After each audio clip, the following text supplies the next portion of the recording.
আপনাদের সবাইকে হিন্দু ধর্মশাস্ত্র পরিচয় চ্যানেলে স্বাগত। আজ ৩রা মে শনিবার, এক বিশেষ পবিত্র দিন, যেটা হিন্দু ধর্মে গঙ্গা সপ্তমী নামে পরিচিত। আসুন জেনে নিই এই তিথির তাৎপর্য এবং এর পেছনের মহৎ কাহিনী।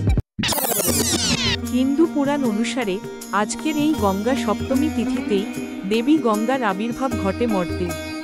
রাজা সগরের পুত্রদের উদ্ধারের জন্য বহু বছর কঠোর তপস্যার পর মহর্ষি ভগীরথ গঙ্গা দেবীকে পৃথিবীতে আনতে সক্ষম হন। এই দিনেই গঙ্গা স্বর্গ থেকে ধরণীতে অবতরণ করেন এবং তার পবিত্র জলে পাপ মোচন ও পিতৃ উদ্ধারের পথ সুগম হয়। এই দিনে হিন্দুরা গঙ্গার তীরে বা পবিত্র নদীতে স্নান করে, পূর্বপুরুষদের তর্পণ দেয় এবং দেবী গঙ্গার পূজা করেন।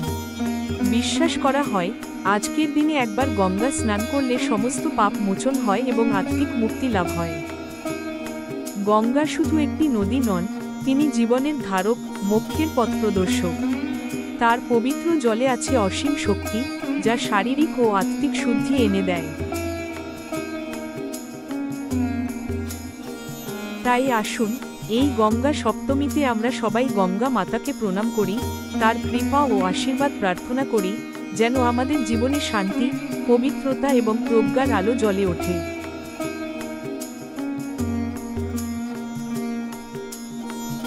ভিডিওটি ভালো লাগলে লাইক দিন, বন্ধুদের সঙ্গে শেয়ার করুন, আর এমন ধর্মীয় জ্ঞানভিত্তিক ভিডিও পেতে আমাদের চ্যানেল হিন্দু ধর্মশাস্ত্র পরিচয় সাবস্ক্রাইব করতে ভুলবেন না।